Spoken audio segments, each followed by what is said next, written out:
Welcome, everyone. Again, this is the monthly Virginia Plastic Pollution Prevention network meeting, takes place on the third Tuesday of the month at 2 o'clock.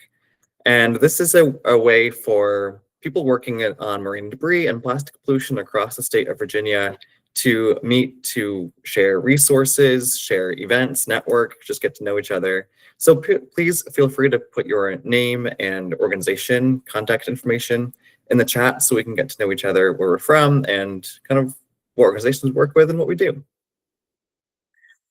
This month's meeting is going to be a little bit different because normally we have a guest speaker to learn about a plastic pollution topic in the state, and then we get to ask questions and kind of figure out how we can help out with that initiative or vice versa. This time, we're flipping it onto you because we're going to share a topic that Clean Virginia Waterways and the Virginia Coastal Zone Management Program is working on, and then ask you for your input. And that is the 2026-2030 Virginia Marine Debris Reduction Plan. We are making a lot of good headway with that. We've done a lot of input sessions, one-on-ones, in person, virtual, and we wanted to offer this space as another virtual input session. So before we get into that, though, I am going to run it similarly to a VP3N meeting, and I'm going to share our agenda.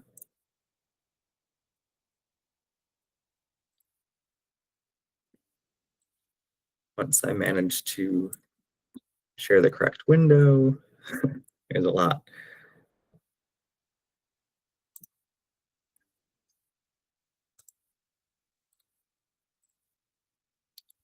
All right, here we go. So the first thing I wanted to bring up were some Clean Virginia Waterways updates. The first thing is with the VP3N newsletter. This goes out once a month. It goes out the week before we have this meeting each month. And it's a way for you, again, to share resources, events, articles, anything you might be dealing with that you want to share out with the rest of the Virginia network. We're reworking it a little bit more to make it, to have it have more defined sections. So previously, for example, there was a plastic reduction tip of the month. That's being changed a little bit because we're getting a lot of articles, which is great, a really good thing to share, but it's not really a plastic tip of the month, or plastic reduction tip of the month. So for example, one of the sections we're adding is just for articles. If you have a news article, a blog post written by your organization, or if someone from your organization is interviewed in something and you want to share that, we will list that there. We've been getting some job posts, so feel free to send those in for your organization. If they have to deal with conservation, marine debris, plastic pollution, we can definitely share that. Any events, keep them coming, cleanups, webinars, sign-on letters, those are a thing that we put in the newsletter as well. So just be on the lookout for that, and that will kind of help streamline our newsletter and categorize things better so you can just scroll to what you're looking for. So instead of the plastic pollution reduction tip or plastic reduction tip of the month, we're going to change it slightly to just social media and outreach. This is still where you can send in flyers, outreach material, suggestions, but this is going to be a more coordinated effort that you can post on your organization's social media accounts. It's going to be like a targeted effort for outreach and education that month across the state. And then at the top of the agenda, speakers/topics. This is still here. It's a way for you to just input any people you want to hear from or topics you want to hear from that you want to suggest. And that's a good way for me. I can just go around, contact them each month and try to have a list of speakers ready to go. Any questions on that or any suggestions on the VP3N newsletter? Is it working for you? Do you have anything you want to see differently?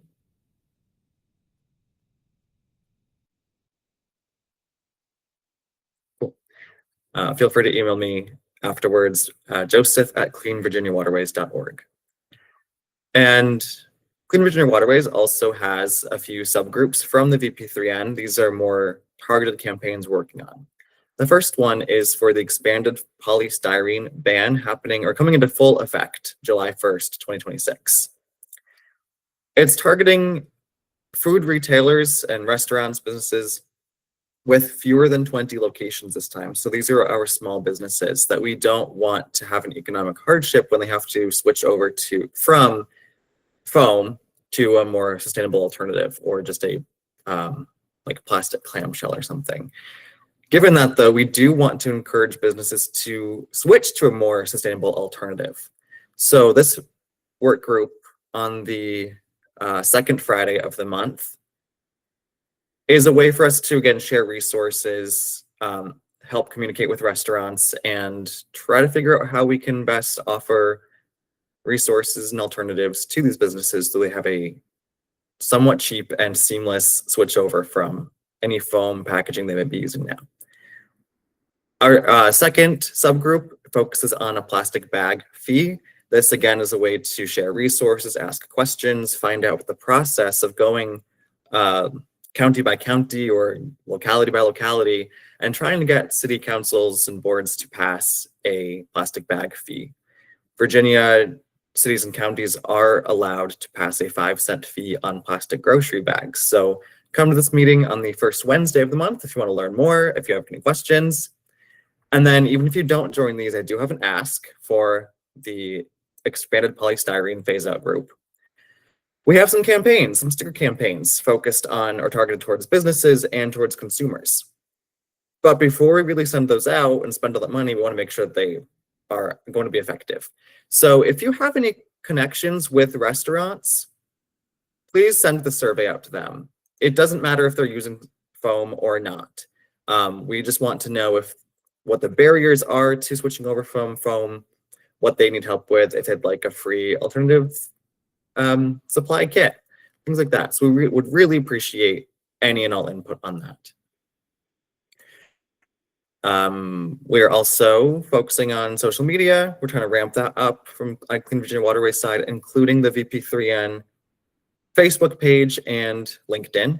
So again, feel free to tag us, send us pictures of events that we're helping with or that you think are relevant. And last thing I want to bring up on the Clean Virginia Waterways side is a new report that is coming out.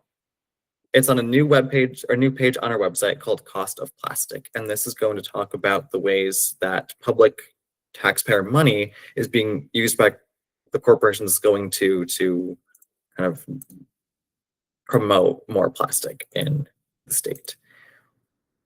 So yeah, be on the lookout for that. More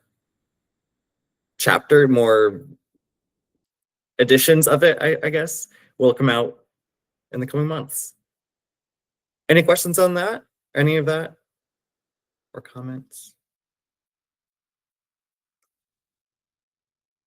All right. Are there any updates from you all? Anything that you want to share? Any events, articles, questions?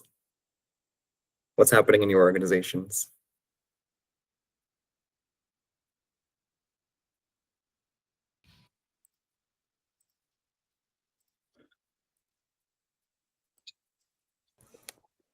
Go ahead.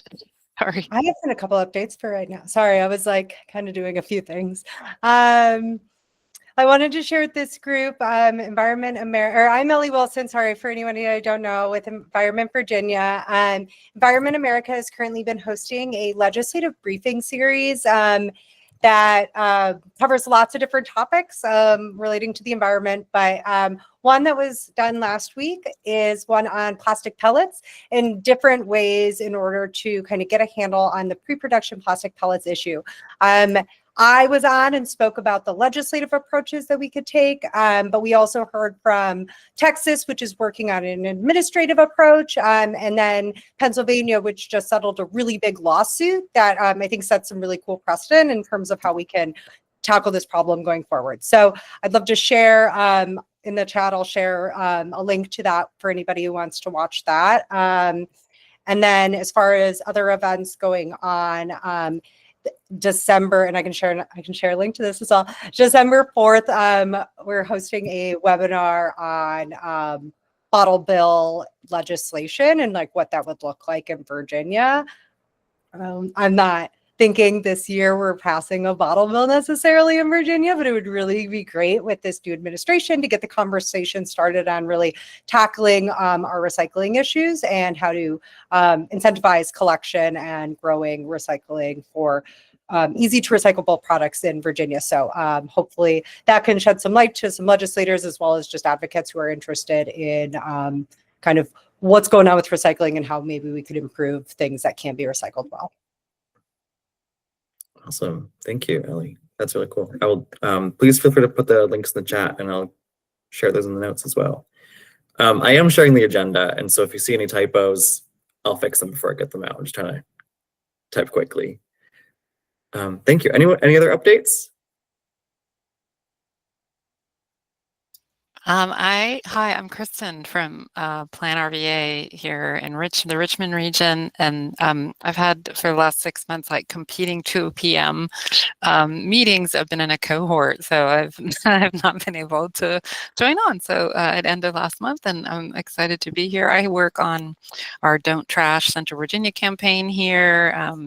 We have resilience planners, environmental planners. I don't know if many of you may know Eli Podma or Nicole Keller or Sarah Stewart, but we're the Regional Planning Commission, and I just shared our natural resource plan for the region opens.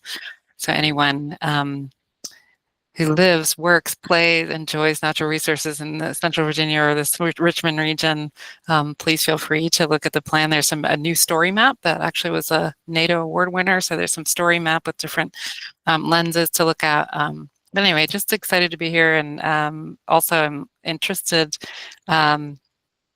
in the toolkit, the idea of the survey for restaurants. I think that's great. So if you're sharing that out on your socials, be happy to amplify that and reshare. I think sometimes that's really helpful for us to reshare things that are being put out. So thanks for that reminder.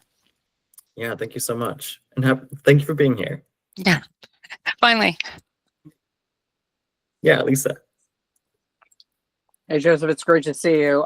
Surf Rider Foundation of Virginia. I'm Lisa Johnson. I'm the chair. A couple things we have going on. We are going to be expanding our ocean-friendly garden and ocean-friendly, our ocean-friendly restaurant and ocean-friendly hotel program. That'll be partnering with businesses for some of the things that you're already doing. The restaurants are featured on our website. And we promote them. And then the other thing we have going on, along with Lynn Haven River Now, we will have volunteers at the city council meeting tonight in Virginia Beach, speaking specifically on getting the bag ban. So we're starting that process heavily with them. That's something that we've been, thank you, Kristen. We're really passionate about that. And thanks for having me here with the network. Our Southeast regional manager, our paid person with Surfrider, is in town, and she will be attending your in-person meeting tomorrow in Chesapeake. So we're really excited to have her. She helps the chapters within the states of Virginia, North Carolina, South Carolina, and Georgia. So if you know anything about our model, we're a local volunteer organization with support from the national chapter. So I'm super excited to be here, hear what you guys have to say. And if you live in Virginia Beach, tonight is the night to go to the city council meeting and to talk specifically about why you want a plastic bag ban, because there'll be several people there. And that's all I have to say, Joseph. It's great to see you land on your feet locally. Thank you. Yeah, good to see you too. Thanks for being here. Megan, go ahead. Hi, I just wanted to mention 2 things that we've got coming up. We're going to be hosting an event in Norfolk on December 9th, one of our VP the Virginia Environmental Excellence Program workshops, which will feature different ways that companies can incorporate sustainability into their everyday operations. And I also just wanted to share information on the Governor's Environmental Excellence Awards. The applications are also due December 9th, but if you have any projects that you've done this past year, it's a great way to get recognized. And I'll put links to the workshop agenda and registration, as well as the Governor's Award information in the chat. Awesome. Thank you.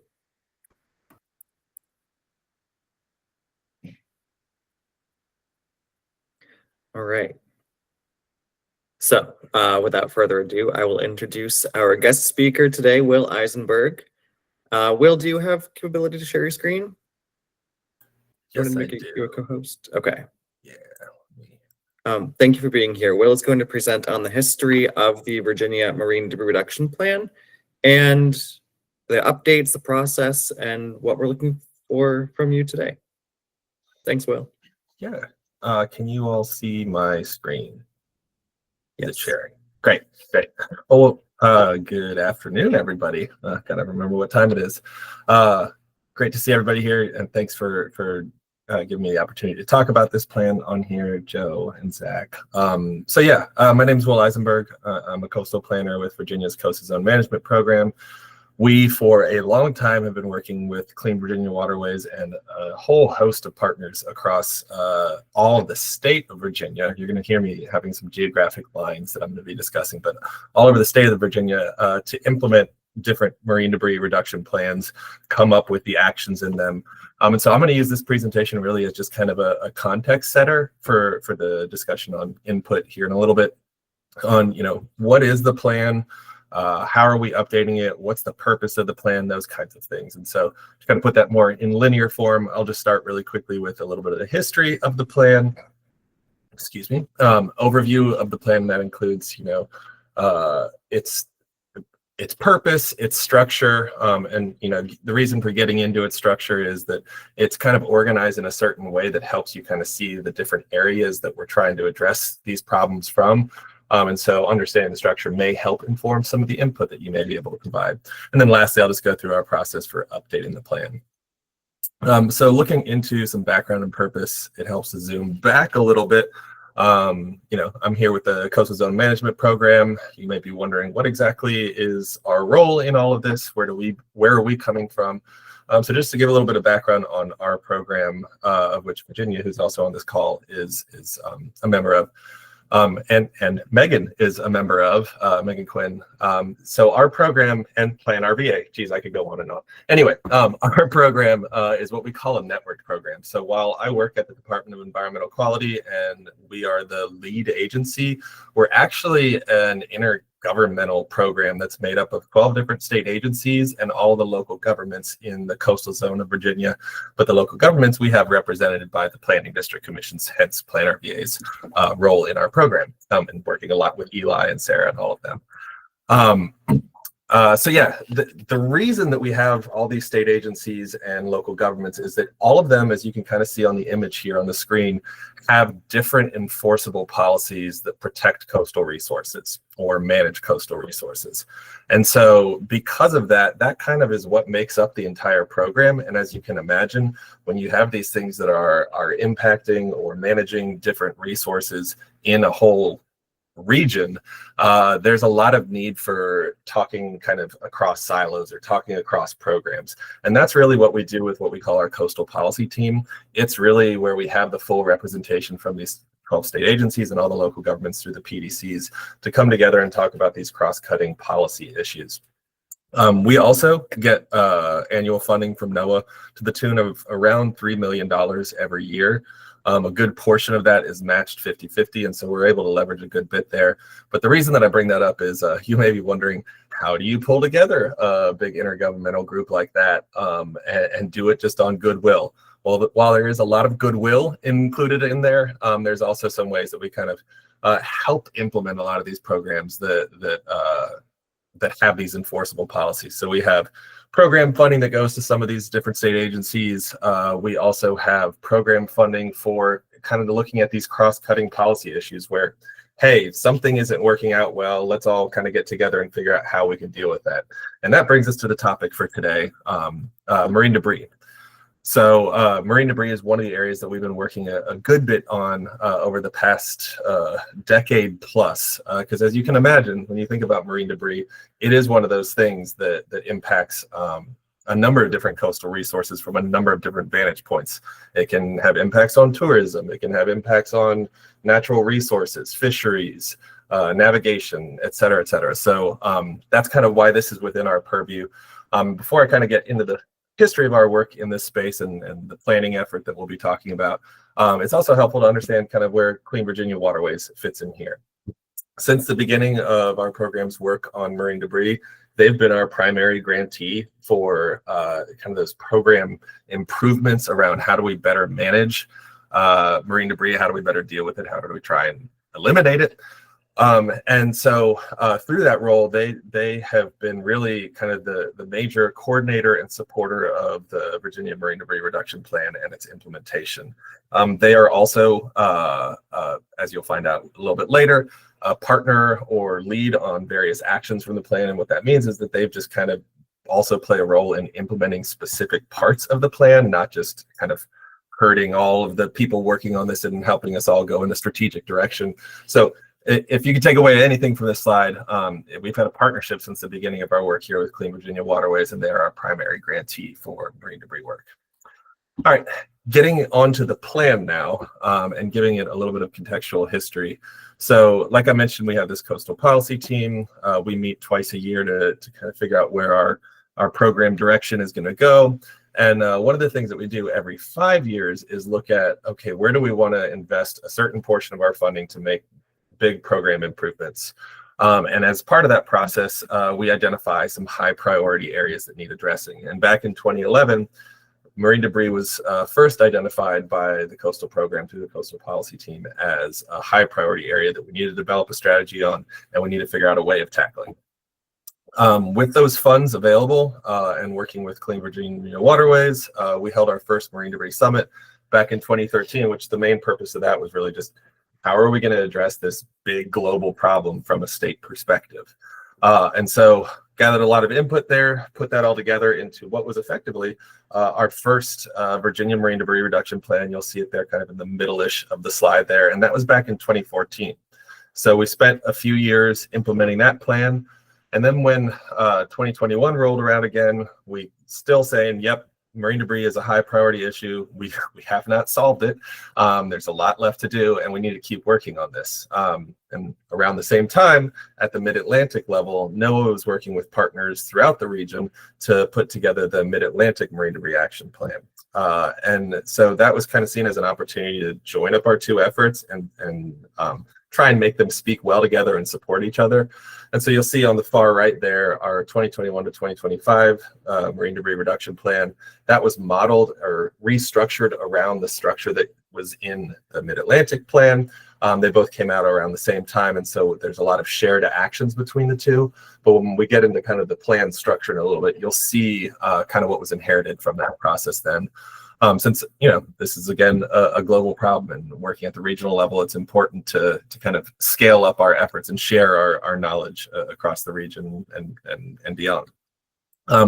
You look at the date on the plan that's currently out, 2025 is the final year. We are in the final hours of 2025 right now. So that's why we're working on this third version of the plan, which will be implemented or which we'll start implementing in 2026, and it'll run 2026 through 2030. So in terms of the purpose for the plan, kind of our formal statement on the matter is that it's a statewide roadmap that helps us understand, prevent, and mitigate the impacts from marine debris. But the way that I really like to look at this plan, especially as we're asking for input, is kind of twofold. The first part is that it's an effort to catalog all the work that's already going on in this space. Lots of people are working in this space, lots of organizations, lots of them working on similar things too. And wouldn't it be a nice world where we could kind of coordinate on that stuff, build some partnerships, and most importantly, learn from each other so that we're all not reinventing the wheel on those shared actions. So that's kind of one part, capturing all the work that's already going on and bringing people together to know what that work is that's going on and learning from each other. Then the second part of it is when you have kind of the full landscape of the work that's already going on, you can look at it and say, where are the gaps? Where are some areas where nobody's doing anything that we think we could make some meaningful progress? And the meaningful progress part there is important, because if you look at the gaps, I think inevitably they'll be huge because this is such a wicked and huge problem. But something we try and do to ground ourselves in the actions that we propose in the plan is to make sure that they're socially, economically, and politically feasible. So is it something that we think we can actually get done over the next 5 years and not spend the whole time fighting for, or spending too much money for, or whatever it may be? So with that, like I said, do a quick overview of the plan structure. Again, the purpose here is not to get so into the weeds, but more importantly, to kind of help you understand how things are put together, so you can see kind of the universe of where we're looking for input. So the way the plan is structured is kind of a hierarchical structure. It starts with 4 goals, and the goals are essentially related to the 4 different debris types that we're working on. So the first one is to understand, prevent, and mitigate the impacts from consumer debris, then understand, prevent, and mitigate the impacts from derelict fishing gear, so on and so forth, for then microplastics, and then abandoned and derelict vessels. So put another way, you can kind of look at these 4 goals of understanding, preventing, and mitigating the impacts from these debris types as just essentially the debris types themselves. There we go. The next level down from that is probably the most important thing for your awareness for the way we're trying to gather input right now, is the strategies. And these are kind of the buckets that the actions fall under for each debris type. But I like to look at these as kind of the different ways that you can address this problem. So the first strategy is kind of the human element, prevention, behavior change, education, outreach. How do we help change the way people are working, change their awareness on things so that they change their behavior around certain debris issues and things like that. The next level is, or next strategy is kind of looking at it from the knowledge side of things. What do we need to know? What do we need to keep track of? What do we need to have in terms of information to make sure that we can effectively address the marine debris issues? The third strategy and the fourth strategy start looking more at kind of the flow of debris through the environment. So proper disposal, interception, and infrastructure, that's just looking at how do we make sure things get to where they're supposed to go and they don't escape out of that. And then if they so happen to get out of that, what are our actions that fall under the strategy of removal? Is it cleanups? Is it programs? So what falls under that strategy? And then finally, the last strategy is really kind of the bigger picture and or sort of upstream version of things, looking at policy management, legislation, and enforcement. And an important one in there that can be overlooked, but I think we all agree is really important, is that enforcement side. How do we make sure that the laws that are on the books maybe are being enforced better? So yeah, underneath all of that is the elements of the plan, or the actions. These actions are the kind of the lowest level of that whole hierarchy I've been going over, but they're the actual projects or initiatives that are being implemented to try and help realize both the strategy and then the goal that they're nested under. And so, for example, this first action 1.1.1, is just looking at, by the end of 2025, collaborate with Mid-Atlantic partners to create or adapt and disseminate at least 5 outreach products. So it's working on outreach products that help realize a strategy around prevention, behavior change, education, outreach that helps getting towards that goal of understanding and preventing the impacts from consumer debris. And it's very, very important to mention also that these things don't happen in a vacuum, and it's not just CZM and Clean Virginia Waterways, but there's a lot of different partners and leads working on these actions to actually implement the actions. And so to kind of explain the difference there between leads and partners, it's a little bit more administrative than anything. So partners are just anybody who's working on an action. So if you're working on developing these outreach products that were mentioned on the last slide, trying to get them out into communities, you could be a partner to that action. The leads may very well be implementing the action as well, but their role just has an additional part to it, where they're just working to kind of coordinate the partners around that action. Remember a little bit back when I said something about, we want to catalog all the work that's going on out there so that people can learn from each other. But we have a reporting process through this plan that isn't meant to be just, a check the box reporting process, but instead is meant to kind of gather, hey, how are things going on this action? What's working? What isn't? What have been some great successes that you've had recently? Any partners that you've met that have really made things work well for you? When the lead gets all that information in twice a year from the partners, they can then share it out as relevant with the partners and say, hey, just in case you didn't know, so-and-so's got this great partnership going. It's leading to a lot of good benefits in the work that they're doing on this action. You might want to talk to them about that. So it's kind of like making small little communities of practice in a very passive but hopefully efficient fashion. So that's just the difference between leads and partners. All right, last thing, and then soon I'll open it up for questions. In terms of updating the plan, this process really kicked off with our summit, our Marine Debris Summit back in March. At that, we gathered a lot of input on the plan in general. Like how are the strategies working? What are some of the things we might want to improve about the strategies? What actions do we think we need to continue to the next plan? Which ones do we think we're good with and we've completed, or maybe just didn't pan out as expected? So we gathered a lot of really good feedback at that. And then following that, we just kind of continued, as Joe was mentioning at the top of this call, engaging with lots of other stakeholders, some of the same stakeholders from that meeting, to follow up on some of their input. It was just really a continued effort of meeting with stakeholders to make sure we understand kind of the full picture of where people think we should be going next. And we used all that feedback to then update the actions from the previous plan. With all of that kind of folded together, we sent out draft actions this fall. And again, as Joe had mentioned, we held those fall input sessions, as we're calling them. So we've been meeting by debris type virtually. We'll be meeting in person tomorrow. We've been meeting kind of one-on-one with people, as well as we just try and work with people's schedules. The goal here is to just try and have a broad net for input. We really want to get as much as we can. And so we've been doing that. We're going to wrap that fall input session up here pretty soon, pretty much by Thanksgiving. And then we'll be revising the actions. Joe's doing a phenomenal job of collating all of the feedback that we've gotten. And then we're going to use that to update the actions based on that feedback, send it back out to everybody. And then the next step there is really identifying who those leads and who those partners are.